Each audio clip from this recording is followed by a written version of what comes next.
আসসালামু আলাইকুম। আমি আমার কন্টেন্টে সবসময় নতুন কিছু আনার চেষ্টা করি, তাই আগের মতোই আজকেও একটা নতুন কিছু জিনিস আপনাদের দেখার চেষ্টা করব।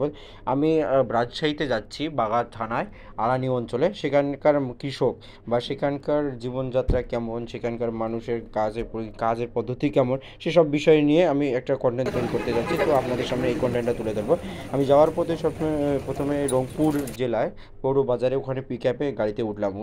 ওঠার পর আমরা কিছুক্ষণ যাওয়ার পর কিন্তু রাস্তায় বৃষ্টি পেলাম। বৃষ্টিতে যেহেতু আমাদের বিকাল 3টার দিকে গাড়িতে উঠছি, সেহেতু রাত যেতে যেতে রাত হয় এবং সেখান থেকে আমরা কিছু নাস্তা খাওয়ার চেষ্টা করি রাস্তায়, এবং পাশে যেতে যেতে কিছু কয়েক ঘন্টা পর আমার বৃষ্টিতে মোবাইল চালা সম্ভব হয়নি। তারপর কয়েক ঘন্টা পর আমরা আড়ানি বাজারের কাছাকাছি পৌঁছে গেলাম।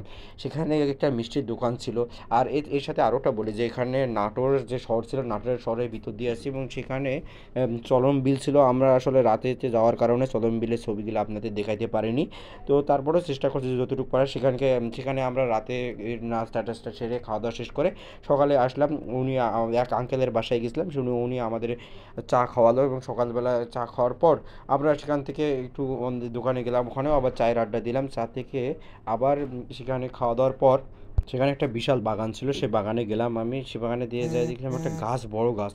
আমি সেই গাছে মাপতে চেষ্টা করলাম যে আমার মতো কতটা আরমান হলে এই গাছটা পরিমাপ করা যায়। তাই দেখলাম যে আমার মতো 60টা আরমান যদি বা 8টা আরমান যদি এই হাত দিয়ে মাপে তাহলে এই গাছটা হবে। তো সেখানে আমরা সকালবেলা উঠে চিন্তা করলাম যে এই গাছগুলো আছে, যেহেতু এখানে শেষ সময়ের আম আসি না, আম পাড়ার জন্য লোকজন চলে আসছে, সেখানে আমরা যাওয়ার জন্য প্রস্তুত হচ্ছি, গাড়ি রেডি হচ্ছে। এরপর আমি একটা পাশে বাগান ছিল, তারা জমিতে কী দিছে, তারা আম শেষের পর জমি চাষ দিয়েছে এবং সেখানে কিছু সার ব্যবহার করছে, যেটা আমাদের অঞ্চলের মানুষ খুবই কম ব্যবহার করে। সকালবেলা আমরা সেখানে গেলাম, সেখানকার জমির পরিস্থিতি দেখলাম। তবে সেখানকার পরিবেশটা এতটাই সুন্দর, তা আমরা খুবই ভালো লাগলো।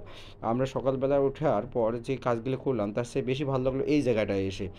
এরপর আমরা সেখান থেকে এসে কেউ নাস্তা খেলাম, কেউ ভাত খেলাম, যার যেটা পছন্দ হয় সেটা আমরা পছন্দ মতো খেয়ে নিলাম। এরপর সেই বাগানে যাব যে বাগানে শেষ সময় আম ছিল এবং তারা কী পদ্ধতিতে আমের গাছ যত্ন করে, আম যত্ন করে, সেসব দেখার জন্য আমরা আকুল আগ্রহে সে রংপুর থেকে এসেছি। এরপর কিছুক্ষণের মধ্যে সেই আম বাগানের মধ্যে আমরা পৌঁছে যাব। আমি ভাবতেছি যে সে জায়গার মানুষ কীভাবে আম চাষ করে, কী তাদের জমিগুলি কী যত্ন করে সেটা দেখার জন্য। আসলে এরপর দেখলাম, সেখানে নেমে দেখলাম আসলে গাছের গোড়া তারা চারোপাশে দিয়ে মাটি উপরে করে রাখছে, যেন বৃষ্টির সময় পানি হলেও সেখানে জমে থাকে। এজন্যই জমে থাকে, তারা গাছের গোড়ায় পর্যাপ্ত সার দেয়।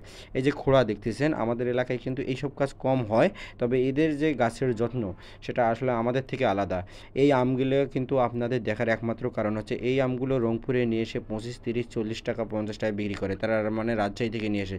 আর সেই রাজশাহী থেকে একটা আম নিয়ে এসে যদি 25, 30, 40 টাকা কেজি বিক্রি করে, তাহলে তারা ওখানে কী পরিমাণ যত্ন করে বা কী পরিমাণ ব্যয়টা করে নিয়ে আসে। তবে আমি এখানে এটা সবচেয়ে বড় জিনিস দেখতে পাচ্ছি যে তারা আমের যত্নটা অন্যান্য ফসলের তুলনায় বেশি করে।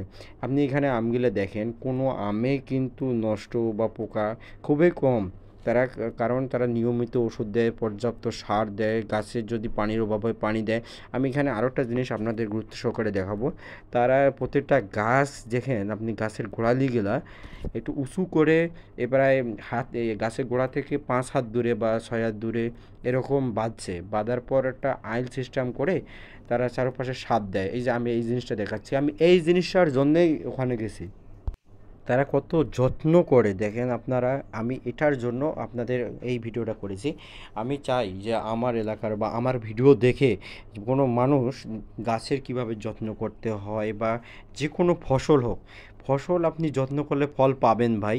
আপনি নিয়মিত ওষুধ দেন, নিয়মিত সার দেন, আর গাছের পরিচর্যার জন্য আপনাকে নিশ্চয়ই একটা অভিজ্ঞতা লাভ করতে হবে। এমনি তো আর কোনো কিছু হবে না। আপনাকে অবশ্যই যে কোনো কাজ করতে গেলে আগে ভেবে চিন্তে করতে হবে যে এই কাজটা করতে গেলে কোন স্টেপে কী করতে হবে। এই কাজগুলোই কিন্তু এই রাজ্যের মানুষগুলো করে থাকে। তারা আগে চিন্তা করে, যদি আমি একটা গাছ থেকে আম পেতে চাই, সে গাছটিকে কী করতে হবে, তাদের সাথে আমি একজনের সাথে কথা বললাম যে কী করতে হবে। তো ওনারা বললো সর্বপ্রথম হচ্ছে আপনি মাটিটার যত্ন নেবেন, বাগান সবসময় পরিষ্কার রাখবেন। আমরা আমের শহরে আসছিলাম, আমের শহর আছে, সেই আমের শহরে আমরা ঘুরলাম। এর আগে এখানে ল্যাংড়া আমের গাছ, রূপালী আমের গাছ, সবার আগে কথা হচ্ছে যে আম আগে কিন্তু শেষ হয়ে গেছে, তারপরেও আমরা আসনি আম পাইছি।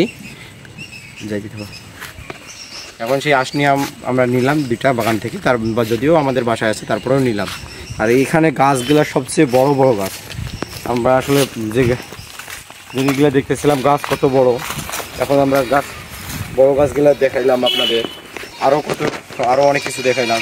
তবে এখানে গাছ আসলে যতটা আসলে বলে তার চেয়ে বেশি পরিমাণ গাছ রাজশাহীতে। এই গাছের বাগানগুলো এত বড় বড় গাছ আমি জীবনে দেখি নাই, তবে এই প্রথম আসে দেখতে পারলাম। তো আপনারা যাদের বাগান বা গাছ দেখবেন তবে আসলে এই জায়গাগুলো আসবেন। রাজশাহীকে আমার মনে হয় গ্রিন সিটি এমনি বলা হয় নাই, এই গাছ বা পরিবেশের কারণেই কিন্তু গ্রিন সিটি বলা। আর এখানে আরও একটা জিনিস লক্ষ্য করতেন আপনি, বাড়ির খুলিতে বলেন, আমি বেশিরভাগ জায়গায় লক্ষ্য করছি বাসা বাড়ির কোনো জায়গায় বাদ নেই তারা গাছ রোপণ করে নাই। এই যে আমি একটা কথা বললাম গ্রিন সিটি, তারা এজন্যই কিন্তু গ্রিন সিটি তাদেরকে বলা হয় তাদের শহরকে। আর আজকে আসছি বাগা থানায়, রাজশাহী যে থানাটা আমের জন্য বিখ্যাত সেখানে আসছি। বাগা থানায় এক লোকের সাথে কথা বলবো যে এখানে কি পরিমাণ আমের গাছ আছে বা আমের গাছ কেমন সাইজের বা কত বছর থেকে হয় তার সাথে কথা বলবো। চলেন যাই একটু কথা বলতে হবে। আসসালামু আলাইকুম। ওয়ালাইকুম সালাম। তাহলে আপনার হচ্ছে রাজশাহীর মধ্যে কোন থানায় আম বেশি? বাগা থানার মধ্যে আম বেশি। বাগা থানার মধ্যে আম বেশি। আচ্ছা, এই আমের চাষ আজ থেকে 20 বছর আগে থেকে শুরু হয়ে গেছে নাকি? আজ থেকে 50 বছর আগে থেকে। 50 বছর আগে থেকে। আর এখানে যে গাছগুলো এই গাছগুলো তো অনেক বড় নাকি? হ্যাঁ, তেলা গাছ দেখতে পাচ্ছেন। আচ্ছা, এখানে গাছ আমরা দেখলাম। তো আচ্ছা একটা কথা বলি, চাপাইয়ের আম স্বাদ বেশি না রাজশাহীর আম? রাজশাহীর আম স্বাদ বেশি। রাজশাহীর আম স্বাদ বেশি।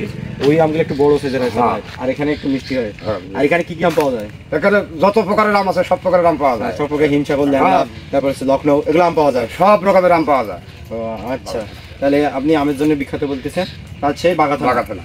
তো দর্শক শ্রোতা, একজনের সাথে আমার কথা হলো, উনি বলল যে আমের জন্য বিখ্যাত যে রাজশাহী জেলা, সেই জেলার মধ্যে বাগা থানা সেই জায়গাটি হচ্ছে আমের জন্য বিখ্যাত।